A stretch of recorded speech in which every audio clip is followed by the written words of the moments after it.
आदाब, मैं हूं आपके साथ अबू हुरैरा और आप देख रहे हैं प्राइम डिबेट। आज फिर शहरियत तरमीमी कानून एनआरसी को लेकर मुल्क भर में बंद मनाया गया। भारत बंद के नाम से इसका इनेकाद किया गया था और पूरे मुल्क में मिला जुला असर देखने को मिला।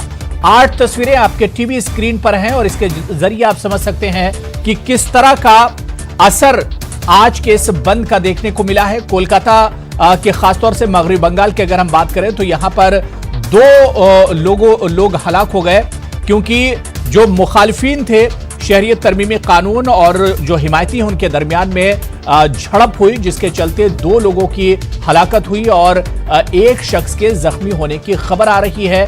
कोलकाता का जो मेन बाजार है, जो अहम बाजार है जकरिया स्ट्रीट, वहां पर भी बंद का असर देखने को मिला। लखनऊ में लगातार एहतजाज चल रहा है और आज भारत बंद के दौरान लखनऊ में भी कुछ जो बड़े बाजार हैं वहां पर बंद का असर साफ देखने को मिला। इसी तरह से अगर मुल्क के दूसरे हिस्सों की हम बात करें, रांची, हैदराबाद, मुंबई, बेंगलुरु, पटना और दिल्ली, तो इन शहरों में भी बंद का मिला जुला असर देखने को मिला। लगातार शहरियत तरमीमी कानून को लेकर एहतजाज और मुजाहरों का दौर जारी है और इस बीच एक बार फिर भारत बंद मनाया गया। आज के भारत बंद की खास वजह जो थी वो यही थी कि आज का भारत बंद दलित तंजीमों और मुस्लिम तंजीमों ने मिलकर बनाया था और यही वजह थी कि मुस्लिम इलाकों में खास तौर से इस बंद का खासा असर देखा गया। इसके अलावा उन इलाकों में जहां पर दलितों की तादाद ज्यादा है वहां पर भी इस बंद का असर देखने को मिला। कई जगहों से हल्की फुल्की झड़प की भी खबरें आई और लगातार तमाम रियासतों में सिक्योरिटी के सख्त इंतजाम किए गए थे। लेकिन सवाल यह उठ रहा है कि आखिर ये एहतजाज, ये प्रोटेस्ट और बंद आखिर कब तक चलता रहेगा, कब ये सिलसिला थमेगा, क्योंकि लगातार एहतजाज और प्रोटेस्ट के तकरीबन 50 दिन मुकम्मल होने वाले हैं। लेकिन इस पर अब सरकार ने एक तरह से खामोशी अख्तियार कर ली है। सवाल यह भी उठ रहा है कि आखिर सरकार की इस खामोशी के क्या कुछ माने निकाले जाएं, क्योंकि लगातार तकरीबन 50 दिन होने को हैं, लेकिन शुरू में सरकार की तरफ से इस पर बयानात जरूर आए, लेकिन जैसे जैसे अब दिन गुजरते जा रहे हैं सरकार भी इस पर एक तरह से खामोश नजर आ रही है। सवाल यह भी उठ रहा है कि दिल्ली में जिस तरह से इंतखाबात हैं, कहीं इन इंतखाबात में इस पूरे इशू को कहीं इंतखाबी इशू तो नहीं बनाया जा रहा है, जिसकी वजह से इस पर अब सरकार खामोश है और इस पूरे इशू को भुनाने की कोशिश की जा रही है। तो आज प्राइम डिबेट में हम इसी को समझने की कोशिश करेंगे कि आखिर बंद, एहतजाज और मुजाहरों का सिलसिला कब थमेगा।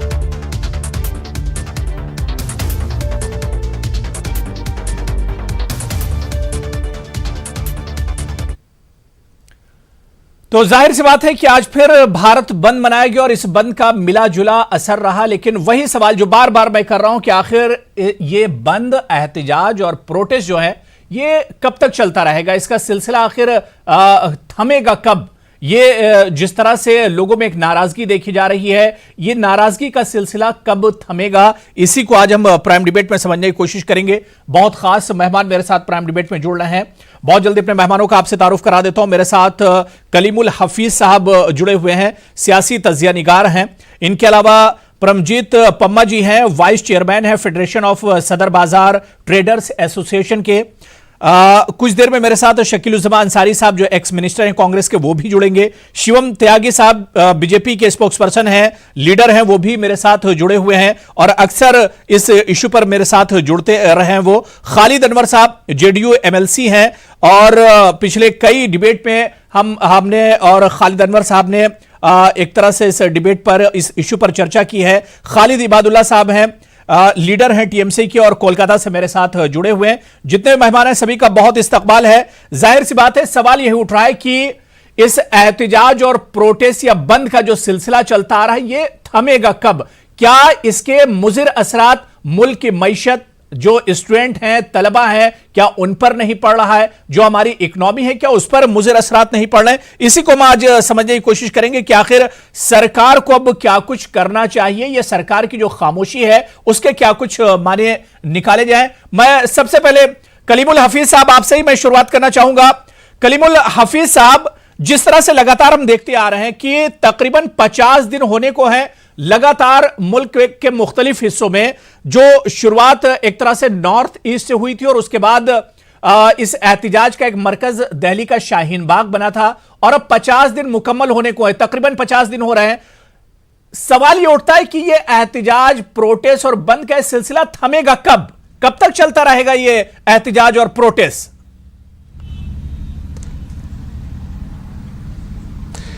देखिए, किसी भी डेमोक्रेसी में अबू हुरैरा साहब, सरकारें फैसले लेती हैं और अगर सरकारों के फैसले से जनता नाखुश होती है तो वो अपनी नाखुशगवारी का इजहार करती है। उसके इजहार के तरीके होते हैं। उसमें उन तरीकों में एक तरीका है कि वो प्रोटेस्ट करती है, सड़कों पर आती है और अमूमन सरकारें उसका रद्द-ए-अमल पेश करती हैं, उसके सामने जाती हैं, उनसे मुज़ाकरात करती हैं, उनसे डिबेट करती हैं, उनसे बात करती हैं। लेकिन ये पहली मर्तबा देख रहे हैं, मैं तो अपनी ज़िंदगी में पहली मर्तबा देख रहा हूँ कि इतने बड़े मुजाहरे न सिर्फ ये कि हिंदुस्तान में हो रहे हैं, दुनिया के सारे शहरों में हो रहे हैं। और वो भी अमेरिका जैसी बड़ा मुल्क, उसके 30 शहरों में एक साथ मुजाहरे हो रहे हैं।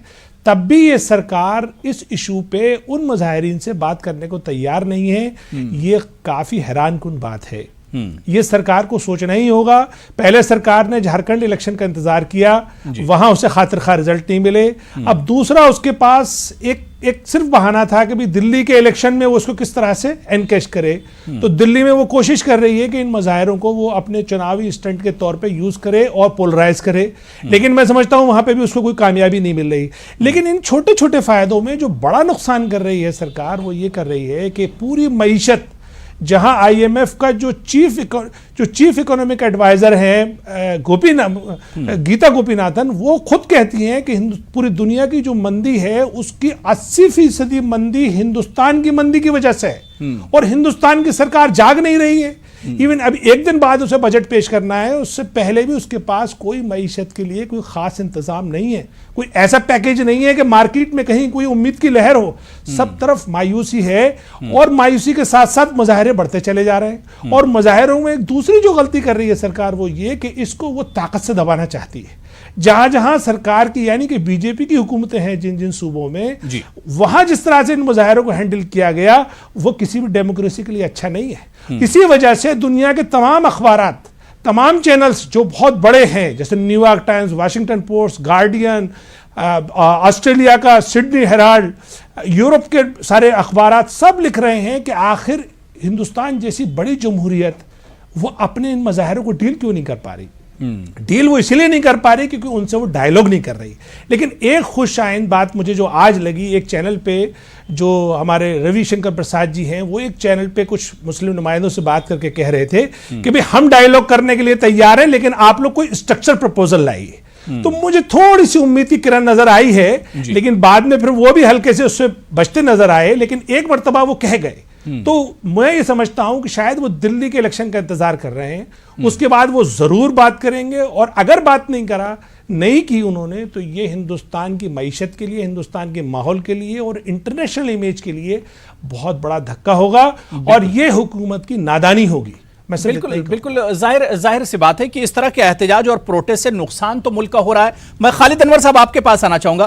खालिद अनवर साहब, जिस तरह से कलीमुल हफीज साहब ने बहुत तफसील से बात रखी, उन्होंने कहा कि ये प्रोटेस्ट हमारे हक में नहीं है, मुल्क के हक में नहीं है। अगर इस तरह से एहतजाज हो रहे हैं, लोगों में नाराजगी है, लोगों में डर है, लोग सड़कों पर आ रहे हैं, जिस तरह से हमने देखा कि पिछले 40-50 दिनों में कई बार भारत बंद का एक तरह से ऐलान किया जा चुका है, भारत बंद किया जा चुका है, ऐसे में मुल्क के हक में तो यह नहीं है। खालिद अनवर साहब,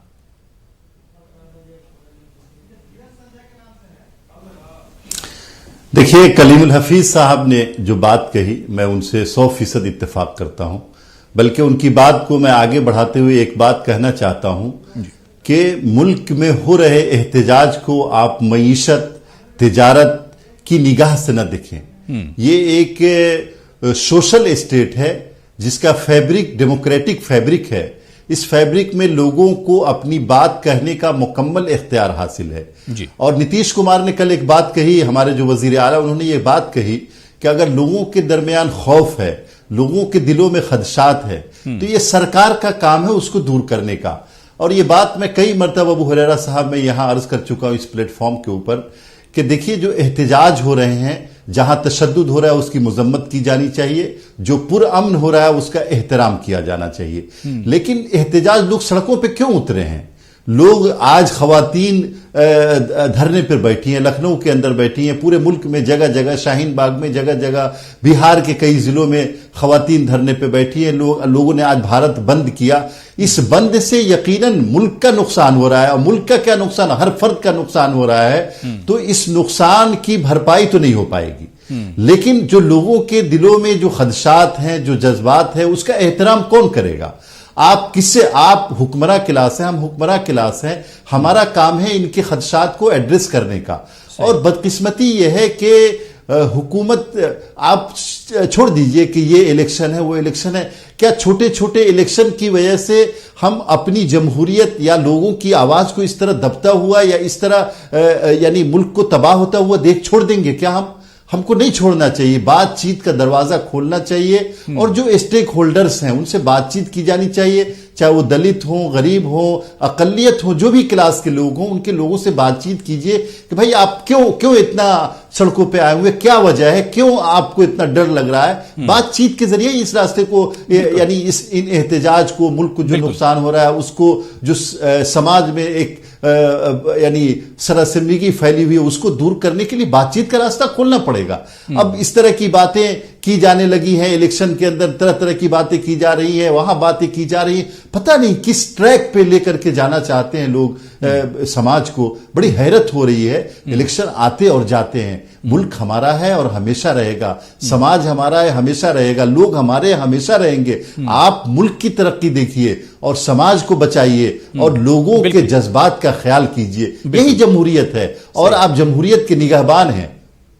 सही। मैं शिवम आपके पास आना चाहूंगा। शिवम, दो पैनलिस्ट ने, कलीमुल हफीज साहब ने और खालिद अनवर साहब ने तकरीबन एक ही बात कही कि जो एहतजाज, प्रोटेस्ट और आए दिन जो बंद मनाए जा रहे हैं, ये मुल्क के हक में तो नहीं है, इससे मुल्क का नुकसान हो रहा है। मुल्क का जो आवाम है, जो पब्लिक है, उनका कहीं ना कहीं नुकसान हो रहा है। कॉलेज, स्कूल अगर बंद हो रहे हैं तो स्टूडेंट्स का नुकसान हो रहा है। तो इसमें नुकसान है और सरकार को भी इसके लिए निकल कर आना होगा। आखिर सरकार की खामोशी पर भी अब सवाल उठ रहे हैं। शिवम, बिल्कुल सही कहा आपने अबू, लेकिन जो बातें कही हकीम साहब ने, मुझे लगा उम्र दराज व्यक्ति हैं और वैसे भी मैं उनका सम्मान करता हूं, इसमें कोई दो राय नहीं है। लेकिन कुछ बातें जो उन्होंने कही, उन्होंने कहा कि पहली बार देख रहा हूं इस मुल्क में एक ऐसा आंदोलन हो रहा है जिसको सरकार अपने क्षेत्र में तो खासतौर पर अपने राज्यों में तो दबाने की कोशिश कर रही है, बात नहीं कर रही है। और ये पहली बार हो रहा है इस देश में ऐसा कि इस स्तर पर ये चीजें हो रही हैं। मैं उनको थोड़ा सा पीछे लेकर चलता हूं। आपको जेपी आंदोलन बहुत अच्छी तरह से याद होगा, किस तरह से उसके बाद इस देश में इमरजेंसी लगा दी गई थी और सत्ता को सेंट्रलाइज करने के लिए क्या क्या खेल नहीं हुए इस देश में। शायद आप उसको सेलेक्टिवली भूल गए। उसके बाद आपको याद होगा रामदेव जी ने जो आंदोलन किया था, उसमें आपने क्या हाल किया था। वहां पर भी महिलाएं, बच्चे थे, वहां पर भी लोग थे, वहां पर भी वो तो, जबकि खास तौर पर अगर मैं बात करूं, रामलीला मैदान में बैठे हुए थे। तब नहीं लगा आपको कि सरकार ने क्या किया है? आंदोलन की भी बात जरूर आप कर लेते। मुझे लगता है कि आपने सेलेक्टिवली पूरे देखिए शिवम, जहां पर सरकार दबा रही है। अब मैं इनकी मेन बात कर रहा था। पूरे मुल्क में शिवम इस तरह का माहौल नहीं था। आप क्या कहना चाहते हैं? 2 घंटे में सरकार ने उखाड़ कर फेंक दिया उनको, जो ऑर्गेनाइज कर रहे थे उनको जान बचाकर भागना पड़ा। कैसे कैसे आप क्या चाहते हैं कि इस तरह से रातों रात 2 घंटे में उखाड़ कर फेंक दें, और जिसको जहां लाठी पड़ती हो, जैसे पड़ती हो, कोई देखे ना, सरकार सीधा उखाड़ दिया जाए? ये सरकार करने दे रही है आपको। अब आ जाते हैं भारत बंद और इकोनॉमिक फ्रंट। हमदर्दी है सरकार की। बिल्कुल, इस देश में अगर भारत बंद का आह्वान हो रहा है तो ये मेरे देश के लिए, आपके देश के लिए, सबके देश के लिए बहुत खतरनाक है। और ये भारत बंद करने वाले भी इस बात को बहुत अच्छी तरह से जानते हैं। एक बात वो ये भी जानते हैं कि ऑलरेडी आप पहले 59 पिटीशन लेकर सुप्रीम कोर्ट पहुंच गए थे, उसके बाद अब तो 140 प्लस पिटीशन सुप्रीम कोर्ट में है। सुप्रीम कोर्ट ने 4 हफ्ते का समय दिया है सरकार को जवाब देने के लिए। मैं कहता हूं 2 चीजें, आप कह सकते हैं कानून सही है या गलत है, ठीक है, आप जैसे आप इसको चाहें फ्रेम कर सकते हैं, लेकिन ये इलीगल तो नहीं है क्योंकि संसद ने पास किया है। अगर आप इस देश के लिए, इस देश के इकोनॉमिक फ्रंट को लेकर इतना चिंताजनक है, इतना परेशान है, और इसको लेकर इतने कंसर्न है, तो मुझे लगता है सुप्रीम कोर्ट का इंतजार कर लेते साहब। बात इलेक्शंस की तो है ही नहीं, बात सीधी है। अगर ये कानून सही नहीं है इस देश के लिहाज से तो सुप्रीम कोर्ट उसको डिमोलिश कर देगा, और अगर ये कानून सही है तो ये कानून रहेगा। लेकिन उसके लिए कम से कम, सरकार में तो आप विश्वास करते ही नहीं, मैंने मान लिया, लेकिन कम से कम सुप्रीम कोर्ट पर तो आपको अपना विश्वास बनाकर रखना पड़ेगा। अब आ जाते हैं जो दूसरे साहब खालिद जी ने बात कही कि लोगों को अपनी बात रखने का अधिकार है। मैं आपसे पूर्णतः सहमत हूं, लोगों को अपनी बात रखने का अधिकार है, लेकिन क्या इस तरह से एक स्टेट को पैरालाइज कर देना, आप कहें कि असम को एक चिकन नेक की तरह देश से अलग कर देना, उसमें 70 तरह के हिंदू को खिलाफ नारे लगाना, इतनी सारी चीजें, क्या इस तरह से शिवम बात को रखने का अधिकार आपको दिया जाता है? आपकी आजादी तब तक है जब तक मेरी आजादी में खलल ना पड़े। इस तरह की भाषा को तो बिल्कुल एक तरह से इजाजत नहीं देनी चाहिए। बिल्कुल आपने सही कहा, लेकिन सिक्के का दूसरा पहलू भी देखिए ना शिवम, आप तो सिक्के का एक जो पहलू उसके बारे में बता रहे हैं। आपने यहां पर मिसाल शर्जील की दे दी, लेकिन आप सिक्के का दूसरा रुख देखिए कि दिल्ली के चुनाव में बीजेपी के जो लीडर हैं किस तरह की जबान का इस्तेमाल कर रहे हैं। दोनों चीजों को क्यों नहीं देख रहे हैं शिवम? आप बात बिल्कुल साफ है, तेरा मेरा रिश्ता क्या ला इलाहा इल्लल्लाह, चलो मैं छोड़ देता हूं। स्वास्थ्य के निशान को आप किस तरह से प्रेजेंट कर रहे हैं, ठीक है, उसे भी छोड़ देता हूं। जो हिटलर की बात करेगा वो हिटलर की मौत मरेगा, आप इस देश के होम मिनिस्टर को कह रहे हैं, चलो उसे भी मैं छोड़ देता हूं। आप चिकन नेक की तरह असम को काट देने की बात करते हैं, चलो उसे भी मैं छोड़ देता हूं। 5-5 साल के बच्चे किस तरह के नारे लगा रहे हैं और किस तरह की घृणा उनके अंदर फैलाई जा रही है, वो वहीं हो रहा है ना, उसी शाहीन बाग में। ठीक है, ये वाला पहलू भी मैं आपको दिखा रहा हूं। आप मुझे बताइए, क्या इतनी सारी चीजें वहीं पर नहीं हो रही हैं? क्या देश विरोधी नारेबाजी नहीं हो रही है? क्या आपके सामने रोजाना एक वीडियो नया नहीं आता है? क्या रोज नए नए चेहरे निकलकर नहीं आ रहे हैं? नया ट्रेंड नहीं बन गया है? ठीक है शिवम, आपके तमाम सवालों का जवाब मिलेगा। शिवम, मेरे साथ शकील-उज़्ज़मा अंसारी साहब साबिक वजीर हैं, वो भी मेरे साथ जुड़ गए हैं, कांग्रेस लीडर भी हैं। शकील-उज़्ज़मा अंसारी साहब, आपका भी बहुत इस्तकबाल है। शकील-उज़्ज़मा अंसारी साहब, जो बात शिवम त्यागी कह रहे हैं कि जिस तरह की बयानबाजी हो रही है, और आज डिबेट का टॉपिक तो यही है शकील-उज़्ज़मा अंसारी साहब कि आखिर भारत बंद जिस तरह से मनाया गया है, लगातार हम पिछले 40 दिनों से देख रहे हैं कि जिंदगी एक तरह से थम सी गई है। शाहीन बाग से लेकर वेस्ट बंगाल तक की आप बात कर लीजिए, नॉर्थ ईस्ट में आसाम और केरल की आप बात कर लीजिए, और इसके अलावा यूपी, बिहार और जो रियासतें हैं, यहां पर जिंदगी एक तरह से थम गई है। सवाल यह उठ रहा है कि एहतजाज और प्रोटेस्ट कब तक होते रहेंगे? सरकार को तैयार होना पड़ेगा डेमोक्रेटिक सिस्टम में लोगों से बातें करने के लिए। और अगर यहां डेमोक्रेसी है इस मुल्क के अंदर, तो धरने, प्रोटेस्ट, जुलूस, अपनी बातें रखने का पीसफुल तरीके से डेमोक्रेटिक राइट है हर सिटीजन को। लेकिन एक पार्टी है जो चश्मा पहन रखा है जिसने, और उस चश्मे से उसको सिर्फ मुसलमान इलेक्शन के लिए सबसे बड़ा वोट बैंक दिखाई पड़ रहा है कि मुसलमान का नाम ले लो, शाहीन बाग का नाम ले लो, गाली दे दो। और इनके 3 बड़े नेता, 2 प्रचारक हैं जो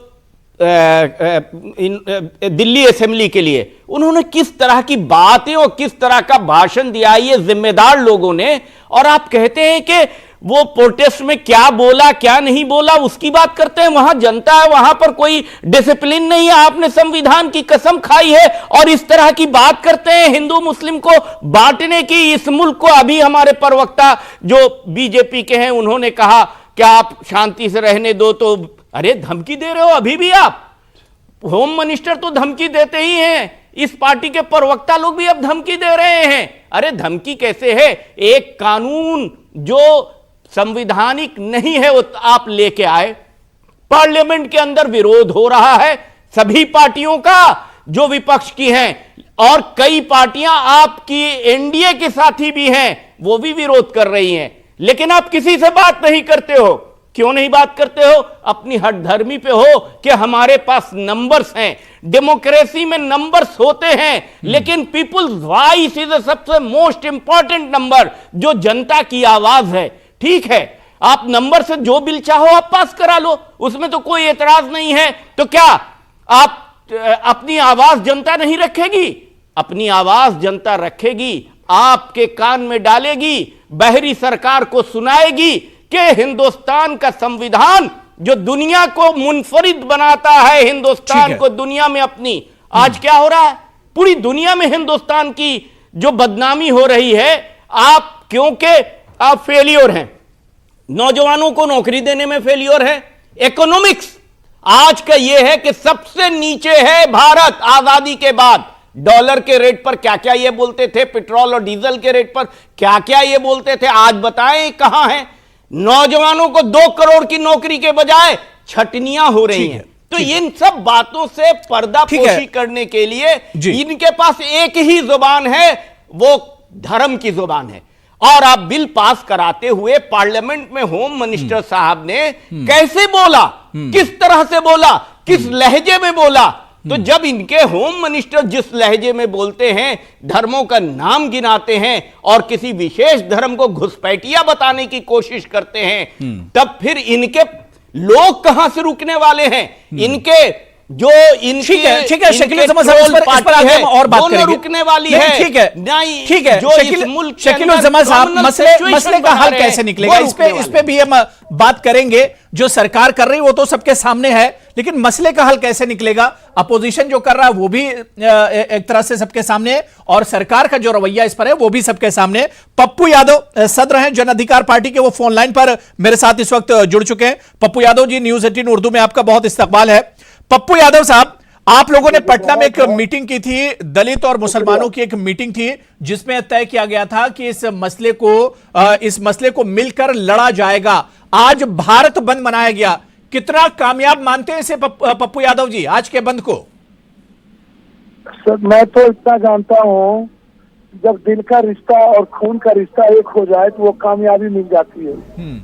मैं चाहता हूँ इस देश का जो संस्कृति रही है आर्ज की, और जो मनुवादियों का हमला रहा है समाज के, वाल्मीकि की मानने वाले लोगों पर, कबीर के मानने वाले लोगों पर, अंबेडकर, फूले पेरियार के मानने वाले लोगों पर, बिरसा के मानने वाले लोगों पर, शिव, कृष्ण, मोहम्मद के मानने वाले लोगों पर जो हमला होता रहा है, जो हजरत के मानने वाले लोगों पर, नानक और बुद्ध के मानने वाले और आइडियोलॉजी पर चलने वाले लोगों पर जो हमला हुआ है जी, आज उनको एक होने की आवश्यकता है। ये लड़ाई मुसलमानों की नहीं, मुसलमान सिर्फ एक बहाना है, निशाना कहीं और है। ये एक सत्ता। जी पप्पू यादव जी, पप्पू यादव जी मुझे सुन पा रहे हैं आप? जी जी जी जी जी जी जी जी मैं वही कह रहा हूँ कि जो मूलवासी आदिवासी थे, जो मूलवासी वाल्मीकि के थे, जो मूलवासी फूले पेरियार के थे, जो बिरसा के मूलवासी थे, जो मूलवासी शिव के थे आदमकाल में, उन लोगों के संस्कार और संस्कृति पर चोट पहुंची थी, तो हमें बुद्ध के आदर्श और विचारों पर एक रास्ता मिला। हमें फिर उसी तरीके से इस्लाम की एक आइडियोलॉजी मिली आगे बढ़ने की, जब चोट पहुंची तो ठीक है, लेकिन पप्पू यादव जी सवाल ये उठ रहा है कि सर ये कब तक चलता रहेगा? एहतिजाज, प्रोटेस्ट और धरने ये कब तक चलते रहेंगे? इसमें तो हम आज देख रहे हैं कि पूरे दुनिया में अब एक तरह से इस पर चेमे गोइयां होने लगी हैं, जिस तरह से जितना लंबा ये सिलसिला खिंचता जा रहा है।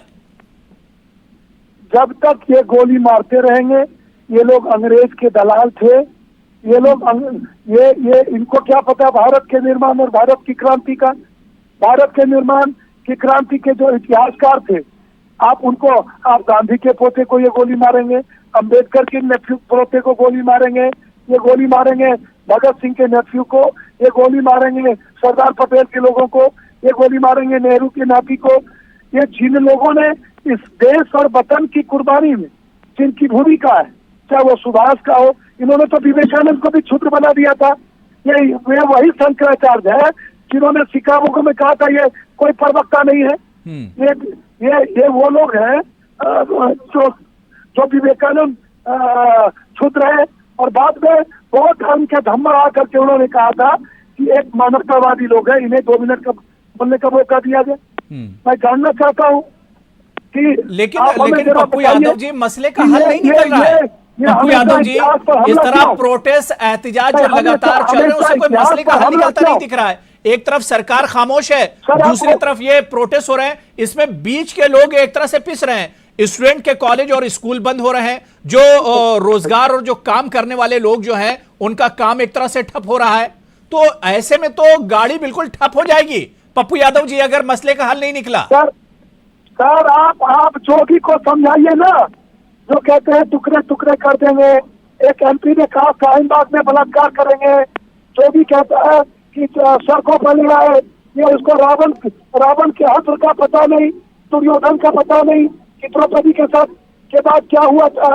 सीता जो हमारी माँ है, जब भारत की माँ और बेटियों पर हमला होता है तो देश टूट जाता है, नफरत की आग में चल जाएगा। ये जोगी को क्यों नहीं समझाते, जो मदरसे में दुख के बच्चों के साथ बलात्कार करवाते हैं, तो इन्हें क्यों नहीं समझाते। आप मुल्क को लगातार तोड़ने की कोशिश हो रही है। दिल्ली में रुकिए, दिल्ली में किस तरीके से ये लोग कर रहे हैं, ये लोग पोलराइजेशन करने की कोशिश। अरविंद केजरीवाल ने कितनी बड़ी लकीर हिल दी, ये इनके नाना कदीर है क्या।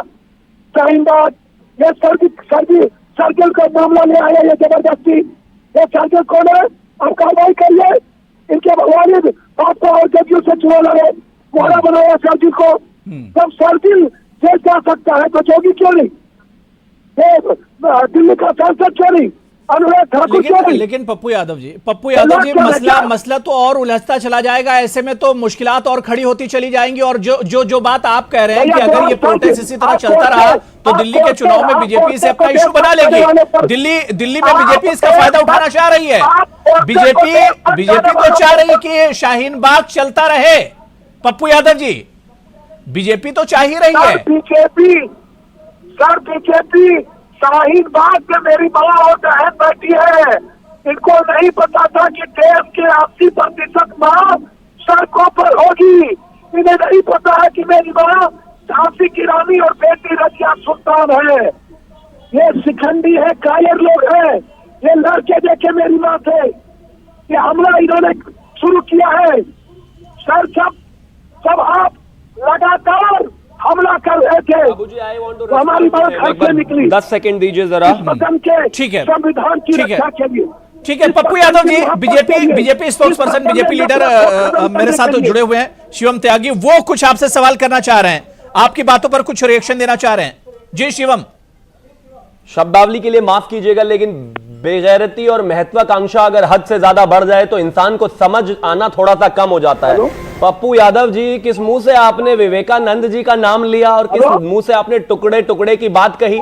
टुकड़े टुकड़े गैंग के मंच पर जाकर कहने वाला व्यक्ति के भगवा रंग पर हल्ला बोल हल्ला बोल हल्ला बोल, आप ही बोल रहे थे ना ये जामिया के मंच पर जाकर।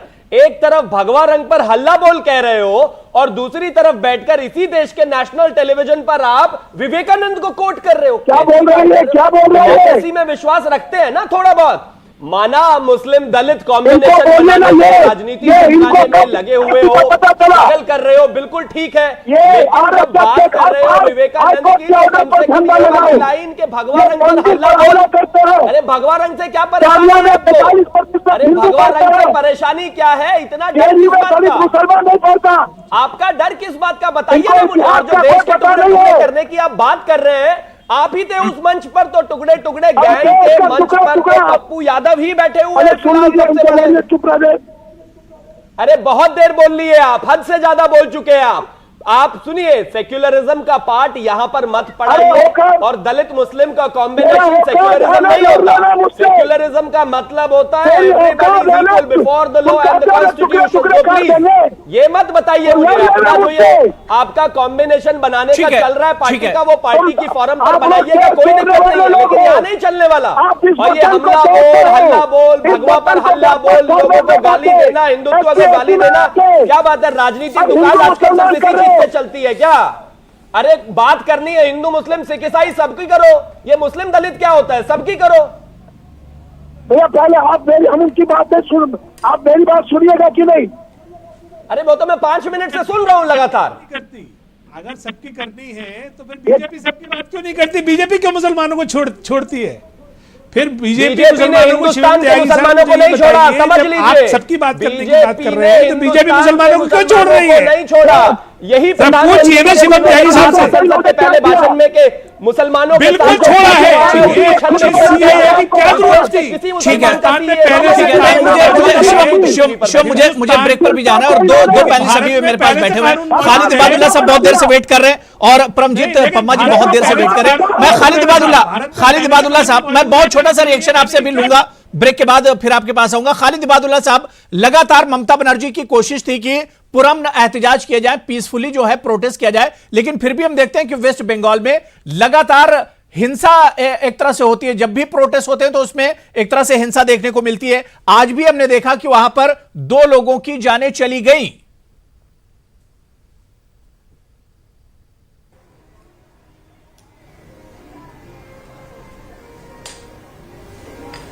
देखिए अबू हुरैरा साहब, पहले तो आपने डिबेटर का सिस्टम ही ठीक नहीं किया कि डिबेट कैसे कराए।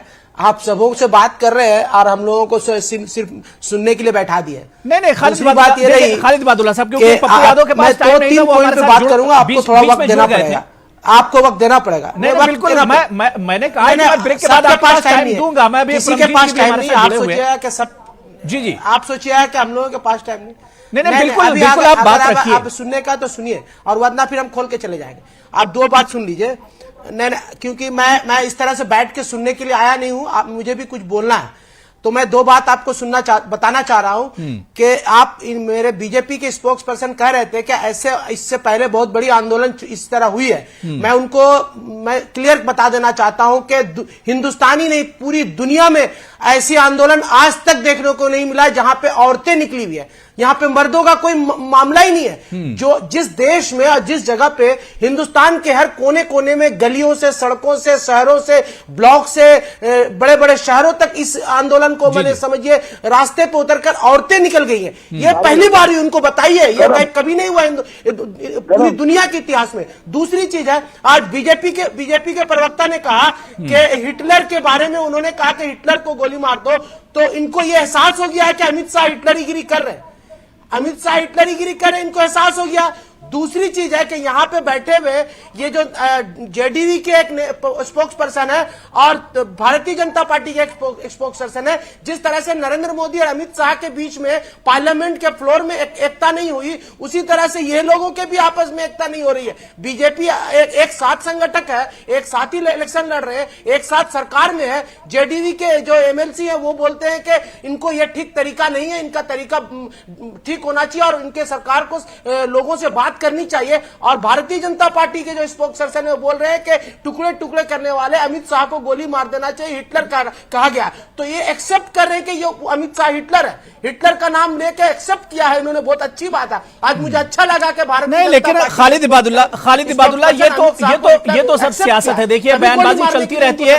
अब मसला बहुत गंभीर हो गया है, मसला बहुत गंभीर हो गया। आखिर इस मसले का हल कैसे निकलेगा, इस चीज को लेकर हम लोग बैठे हुए हैं कि आखिर इस मसले का हल कैसे निकले। अबू हुरैरा साहब, बंगाल की देखिए आज का मसला हल इस देखिए, जब तक ये झारखंड का इलेक्शन का इंतजार कर रहे थे, उसके बाद अब दिल्ली के इलेक्शन का इंतजार करने का सोच हो रहा है। ये लोग का मनसा ठीक है इलेक्शन कराना। कभी भारत सरकार का इलेक्शन के बारे में आ जाता है वक्त, तो बहुत बड़ी मैंने समझते बातों करना, और पुलवामा जैसे, फिर पाकिस्तान की बातें, हिंदुस्तान की बातें, आपस में लड़ने वाली बातें, धर्म वाली बातें, मस्जिद वाली बातें, मंदिर वाली बातें ये आ जाती है। आज हिंदुस्तान की मासियत इतनी खराब हो चुकी है कि दुनिया में सबसे खराब अवस्था। ठीक है खालिद इबादुल्ला, ब्रेक के बाद और हम इस पर बात करेंगे। मैं परमजीत पम्मा जी, बहुत माजरत के साथ, जाहिर सी बात है आप एक कारोबारी हैं और कारोबारी का वक्त ही सबसे ज्यादा कीमती होता है। मैं सिर्फ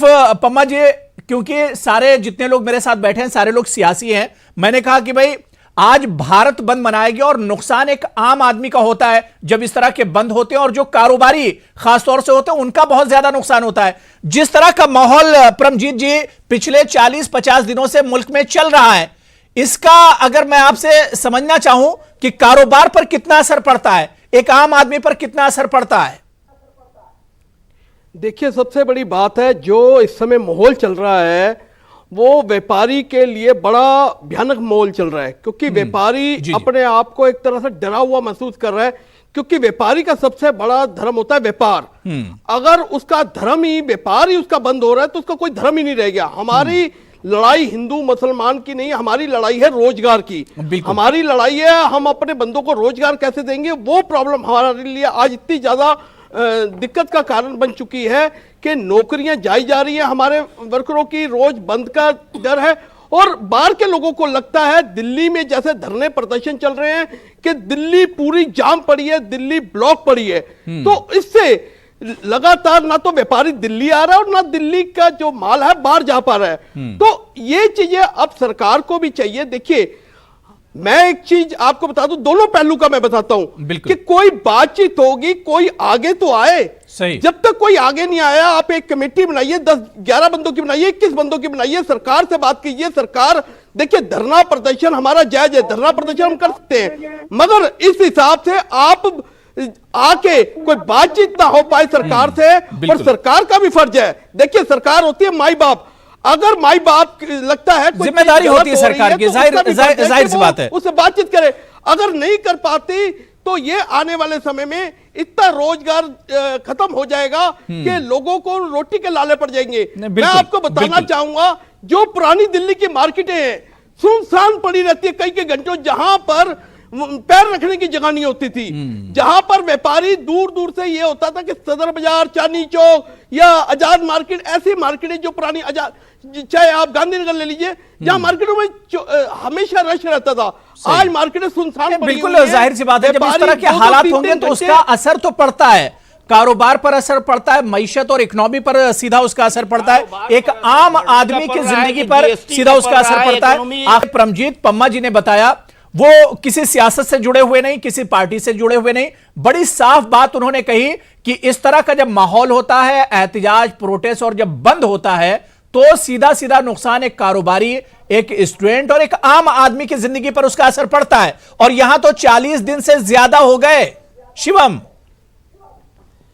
दिल से स्वागत करता हूं मैं इनकी बात का, और इसमें कोई दो राय नहीं है, लेकिन ये तो बात बिल्कुल साफ है ना, विपक्ष का कहना है कि किसी गरीब को रोटी मिले या ना मिले, किसी का कारोबार चले या ना चले, हमें इससे मतलब नहीं है। कहां विपक्ष जिंदा रखना है ये मुद्दा, और किसी भी तरह से लोगों को सड़कों पर रखना है। कहां से आप कोट कर देते हैं? और अभी बीच में एक चीज और कही जा रही थी। नहीं शिवम, आप जो बात करें कि विपक्ष का इससे कोई कब बोला और कौन बोला, यही चीज है कि भाई इस तरह से कैसे बयान आ जाता है। वाले सिलसिला इनका शुरू खत्म कीजिए। ये लोग झूठ बोलकर ही राजनीति करना चाहते हैं। आप हर जगह पे झूठ कहना चाहता हूं, सरकार ने बात में करने की कोशिश की, क्या मतलब सबसे पहले पुलिस ने 2 बार 3 बार वहां पर जाकर मंच पर कहा कि आपकी जो बातें हैं हम आगे पहुंचाएंगे, आप यहां से उठ जाइए, खत्म कर दीजिए, नहीं हुआ।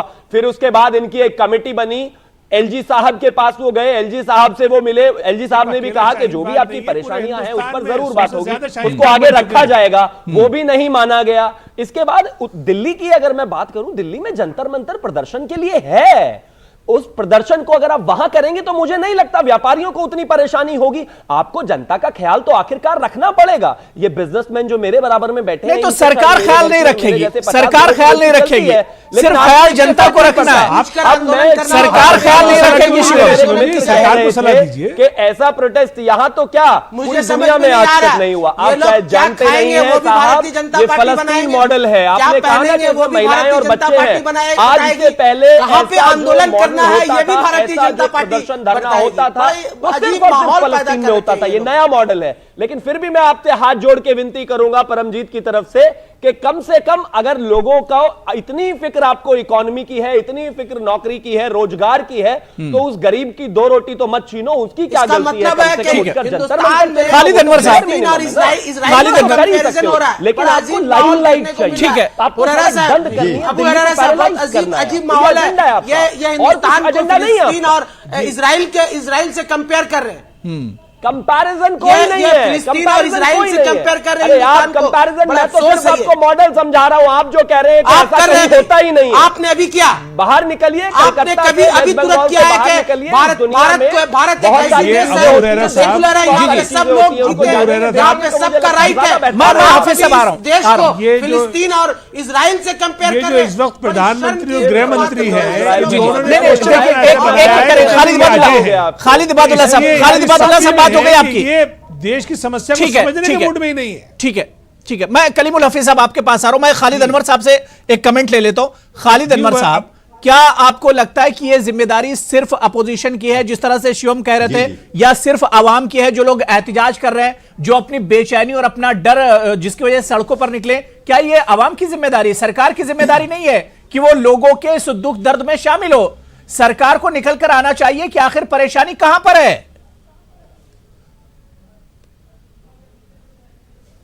नहीं, ये बदकिस्मती है कि हम इस एहतजाज को ये समझ रहे हैं कि अपोजिशन का एहतजाज है, जबकि सही बात यह है कि अपोजिशन का नहीं एहतजाज, ये अवाम का एहतजाज है। और सरकार को ये बात, देखिए मैं अबू हुरैरा साहब, मैं 30 सेकंड में मैं अपनी एक बात कह देता हूं कि कल नीतीश कुमार ने एक नजीर पेश की।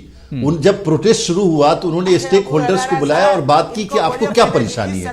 उन लोगों ने एक मेमोरेंडम दिया, तीन चीजों पे एतराज है लोगों को, सीएए पे, एनपीआर पे, एनआरसी पे। सुन लीजिए जरा मेरी बात, सुन लीजिए पहले हटाइए, उसके बाद यहाँ पे ये सब बातें अच्छी लगेगी। सुन लीजिए पहले, इसलिए आपसे मेरी गुजारिश है कि नीतीश जी को बोलिए सरकार से छोड़कर उसके बाद ये बातें करें तो अच्छी लगेगी। कि एनपीआर में जो एडिशनल क्वेश्चन है, लोगों ने जो मुतालबात किए उसको मान लिया नीतीश कुमार ने, और नीतीश कुमार ने एनपीआर पे जो एडिशनल क्वेश्चंस थे उसको कहा कि इसकी जरूरत नहीं है, एनआरसी नहीं होगा, ये प्राइम मिनिस्टर भी कह चुके हैं। सीए के बारे में साफ साफ हमारी पार्टी का ये स्टैंड है कि लीगल वैलिडिटी इसकी सुप्रीम कोर्ट चेक करेगा। तो मैं ये कह रहा हूं कि ये मिसाल पेश कर रही नीतीश कुमार ने कि अगर आप एहतजाजियों को मनाना चाहते हैं, आप चाहते हैं जो प्रोटेस्ट हो रहा है उसको खत्म किया जाए, तो आपको बात करनी पड़ेगी, आपको चुनना पड़ेगा किन लोगों से बात करें। स्टेक होल्डर्स को, हुकूमत को बुलाना पड़ेगा, और ये कह करके बात खत्म कर देना कि ये प्रोटेस्ट करने वाले जो अलायंस है, जैसे नीतीश कुमार साहब या इस तरह के जो दूसरी अलायंस पार्टियां, उन्हें प्रेशर खालिद अनवर साहब बनाना पड़ेगा सरकार पे, इन्हें प्रेशर बिल्डअप करना पड़ेगा। नीतीश कुमार या इस तरह की दूसरी जो अलायंस पार्टियां हैं। मैं जी पम्मा जी कुछ कहना जा रहे हैं, परमजीत जी। नीतीश कुमार ने कल प्रेस कॉन्फ्रेंस करके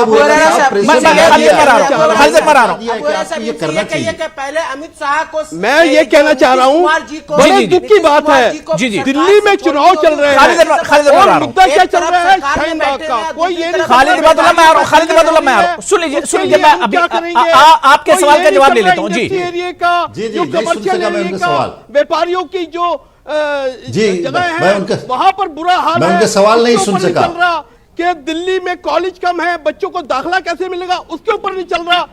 खालिद साहब का सवाल मैं नहीं सुन सका। वो सारा मैंने खालिद अनवर से बात रहा है, क्योंकि कारण क्या है इस समय, मैं किसी पार्टी का नहीं बात कहता, मैं ये कहता हूं कि ये जो मुद्दा भटकाया जा रहा है और यहाँ के व्यापारी उसमें पिस रहे हैं। व्यापारी इस समय इतना हो चुका है, डर चुका है कि ना तो वो व्यापार कर पा रहा है और ना ही व्यापारी आगे कुछ करने की सोच पा रहा है, क्योंकि व्यापारी को लगता है कल को इसी चीज पे कोई दंगा फसाद हो जाए, कुछ हो जाए, वो कहाँ खड़ा है, उसका रोजगार उसकी दुकान पे, उसकी फैक्ट्री पे है। ठीक है, तो कल को शकीलुज़्ज़मान साहब, वही जो सवाल मैंने आपसे पहले किया था कि आम आदमी में, कारोबारी में एक तशवीश है, एक डर है लोगों में कि जिस तरह के हालात हैं, ऐसे में तो कमर टूटती चली जाएगी आम लोगों की, जो आम आदमी उसकी कमर टूट जाएगी। और जाहिर सी बात है, चुनाव का मौसम है, इसमें जिसे फायदा उठाना है वो फायदा उठा लेगा, और कुछ लोगों का, बल्कि यूं कहा जाए कि एक बड़ा हिस्सा होगा जिसका नुकसान हो जाएगा।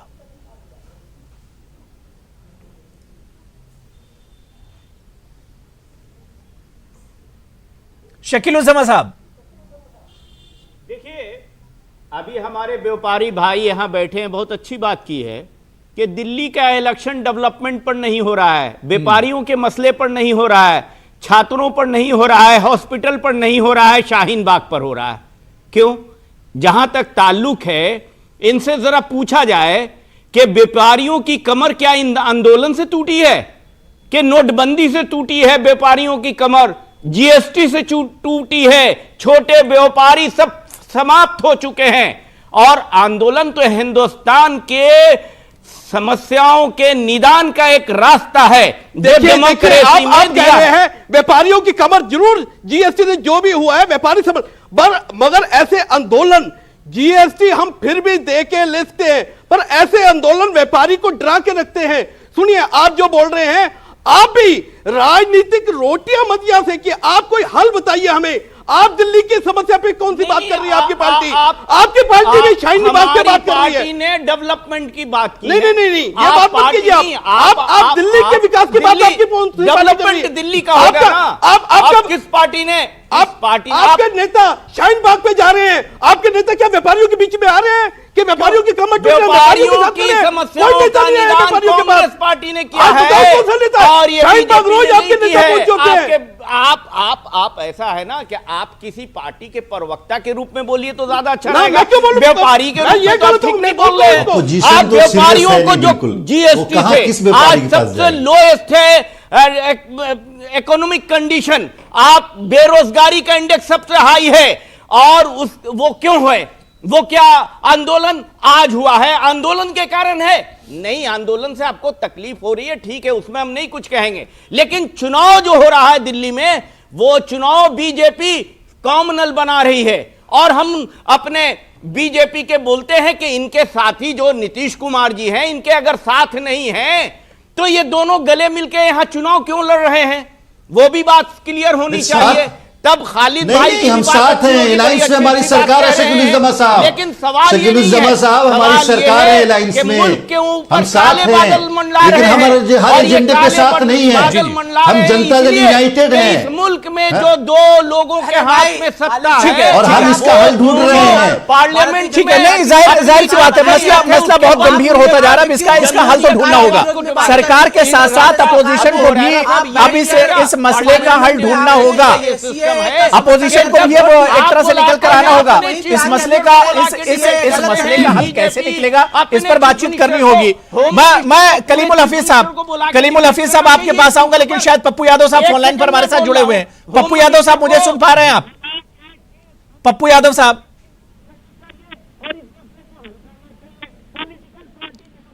लग रहा है कुछ टेक्निकल प्रॉब्लम है। कलीमुल हफीज साहब, जिस तरह से परमजीत पम्मा जी ने कहा कि भाई मुश्किलात तो हैं एक आम आदमी के लिए, कारोबारी के लिए, बिजनेसमैन के लिए, स्टूडेंट के लिए, रोजमर्रा के जो रोजी कमाकर पेट भरते हैं, उन लोगों के लिए एक परेशानी तो है। मैं सिर्फ यह समझना चाह रहा हूं हफीज साहब कि मसले का हल कैसे निकलेगा। सरकार उठ रही है, अपोजिशन पर निशाना साधती है, अपोजिशन उठती है, सरकार पर निशाना साधती है। क्या मसले का हल ऐसे निकलेगा? बीजेपी के चीफ मिनिस्टर की मीटिंग की क्यों सरकार नहीं की? इस तरह से खुद इंडिया भ्रम के सारे फैलाती है। कभी वो भ्रम की बात करती है, कभी कहती है कि आंदोलनकारी जो है ये बहकावे में मैं शकील साहब, कभी वो ये कहती है कि ये अपोजिशन का बात हो गई पॉलिसी रखे हैं, साहब, ये भूल जाती है शकीलुज्जमा साहब बात हो गई। Most civilised community European community है। यूरोपियन कम्युनिटी में, यूरोपियन पार्लियामेंट में, यानी आपको आंदोलन करना है, करो। शकीलुज्जमा साहब तैयार ही है और वो कल उस पे बहस होनी है और पूरी दुनिया देखेगी। नहीं, आप उस पे पूरी दुनिया देखेगी कि यूरोपियन कम्युनिटी किस तरह से बहस करेगी। लेकिन ये सरकार इतनी गूंगी और बहरी है, ये समझने को तैयार ही नहीं है। ये समझ रही है कि शायद यूरोपियन कम्युनिटी के लोगों को भी समझ में नहीं आया। और हैरानी की बात ये अबू हुरैरा साहब, ये वही लोग हैं यूरोपियन पार्लियामेंट के मेंबर जिनको सरकार ने बुलाया था और कश्मीर का दौरा कराया था। ये वही लोग बिल लेकर आए हैं सरकार के खिलाफ। तो सरकार, मुझे समझ में नहीं आ रहा। देखिए, समझना सरकार को पड़ेगा, चूंकि सारी जिम्मेदारी सरकार की है। सरकार बिल्कुल इग्नोर मारना चाहती है और इतने बड़े आंदोलन को इग्नोर मार दे, ये पॉसिबल नहीं है। जी। इसको मुंह की खानी पड़ेगी। वैसे तो सरकार के पैर खुल गए, जिस तरह की बयानबाजी और जिस तरह के उनका पोस्चर है, उससे ये लगता है कि बहुत घबराई हुई है। लेकिन वो चूंकि अपने आप को अजय समझते थे, वो ये समझते थे कि हिंदुस्तान में हमारा कैडर इतना मजबूत है कि हमें कोई चैलेंज नहीं कर सकता। पार्लियामेंट में हमारी मेजोरिटी है, हम दोनों हाउसेज में बिल पास कर लेंगे। लेकिन वो ये भूल गए कि जब आम जनता या गरीब जनता के वजूद की लड़ाई होती है तो वो सड़कों पे आ जाती है। जब वो सड़कों पे आती है तो फिर उसको रोक पाना बहुत मुश्किल होता है। बिल्कुल, उसका बेहतर और बेहतर हल यही होगा कि इससे पहले कि वो दुनिया उनको समझाए कि तुम गलत कर रहे थे, ये खुद ही समझ लें। नहीं, बिल्कुल जाहिर सी बात है, अगर गलती हुई है तो उस पर वापस जाना कोई पहले से कानून मौजूद था, उस पर पछताना नहीं चाहिए, बल्कि अगर गलती हुई है तो उसे मान लेना चाहिए। पप्पू यादव जी मेरे साथ जुड़े हुए हैं। पप्पू यादव जी, मसले का हल कैसे निकलेगा?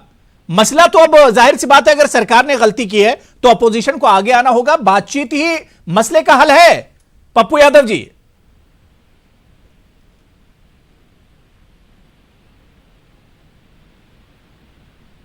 ठीक है, मैं खालिद इबादुल्ला साहब, मैं आपसे कमेंट ले लेता हूं, उसके बाद शिवम मैं लास्ट में आपसे रिएक्शन ले लूंगा। खालिद इबादुल्ला साहब, जिस तरह से ममता बनर्जी या वेस्ट बंगाल सरकार लगातार प्रोटेस्ट और एहतजाज कर रही है, क्या आपको नहीं लगता है कि सरकार को बातचीत का एक रास्ता निकालना चाहिए? ममता बनर्जी या दूसरी जो अपोजिशन पार्टियां हैं, उन्हें बातचीत का रास्ता निकालना चाहिए, क्योंकि मसला तो देखिए, बातचीत के बगैर तो मसला हल नहीं होगा।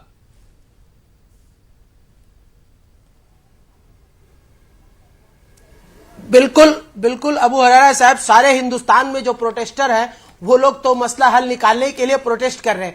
अगर सरकार में भारतीय जनता पार्टी, नरेंद्र मोदी, अमित शाह की जो सरकार है जुटबंदी वाली, ये लोग अगर अड़े रहेंगे तो कौन इसका मसला हल करेगा? सरकार ही तो मसला हल करेगी। सरकार अगर नहीं चाहेगी तो मसला हल कैसे होगा? दूसरी चीज है कि ममता बनर्जी प्रोटेस्ट कर रही है शांति रूप से, और पूरे हिंदुस्तान में अगर सबसे पहले किसी का प्रोटेस्ट जारी हुआ था वो ममता बनर्जी का, और ममता बनर्जी के साथ पूरे बंगाल में लाखों लाख लोग उतर के इस प्रोटेस्ट में शामिल होकर ये कह रहे हैं कि ममता बनर्जी तुम आगे चलो, तुम्हारा प्रोटेस्ट सही है। और हिंदुस्तान में ये आवाज जा रही है, सिर्फ हिंदुस्तान ही नहीं, पूरे दुनिया में। समझता हूं कि अब यूरोपियन यूनियन के बारे में बता रहे थे मेरे भाई, वो भी आज कल सुनने को मिलेगा, अमेरिका में सुनने को मिल रहा है। आने वाले दिनों में मैं समझता हूं कि ये जिस तरह से बात हो रही है, हमें शर्म आनी चाहिए कि हमारे हिंदुस्तान के इस जमहूरियत में मदाखलत शुरू करेंगे यूएनओ वालों। मुझे जैसा उम्मीद ऐसा लग रहा है, पानी सर के ऊपर एक तरह से जा रहा है, मसला रोज बरोज बढ़ता जा रहा है। शिवम, क्या सरकार को नहीं लगता है कि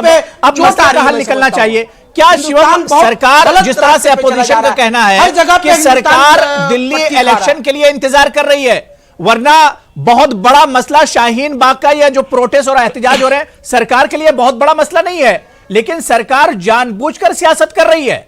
शिवम, देखिए सबसे पहले तो एक चीज जान लेने की जरूरत है कि लोगों ने इसको झारखंड के इलेक्शन से भी लिंक किया, जबकि झारखंड जब ये अनाउंस हुआ सीएए, झारखंड का सिर्फ एक चरण बचा हुआ था, तो झारखंड से तो इसका कोई लेना देना नहीं हुआ, पहली चीज। और दूसरी बात यह है कि डिबेट में सरकार सरकार सरकार सरकार सरकार, क्योंकि मुद्दे को जिंदा रखना है ना। मैं बार बार कह रहा हूं, पूरा देश जानता है, आप भी जानते हैं, मैं भी जानता हूं, सब जानते हैं कि मामला सुप्रीम कोर्ट में है। सुप्रीम कोर्ट ने कहा है 4 हफ्ते में जवाब मसला को सामने लाया तो हट जाएगा। सरकार मसला को लाया है, ये जो हल कौन सरकारी करेगा? अपोजिशन तो सरकार मसला हल नहीं कर सकता, अपोजिशन तो मसला हल नहीं कर सकता। सरकार जब बिल पास किया है, कह रहे हैं ना कि ममता दीदी जो है इस देश की सबसे बड़ी नेता, आप सरकार में हो, उन्होंने प्रोटेस्ट की शुरुआत। नहीं, शिवम, खालिद इबादुल्ला जो सवाल कर रहे हैं कि ये मसला जब सरकार ने ये इशू क्रिएट किया है, सरकार जब इस इशू को लेकर आई है, सरकार जब इस कानून को लेकर आई है, तो अब अगर उस पर नाराजगी है तो मसले का हल भी तो सरकार को ही ढूंढना होगा। आप इस देश की मसले का हल भी सरकार को ही ढूंढना होगा। शिवम, कर दे, बर्बाद कर दे। शिवम, मसले का हल भी तो सरकार को ही ढूंढना होगा।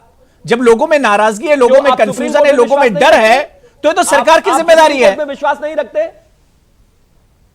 मैं आपसे पूछ रहा हूं, आप सुप्रीम कोर्ट में विश्वास नहीं रखते?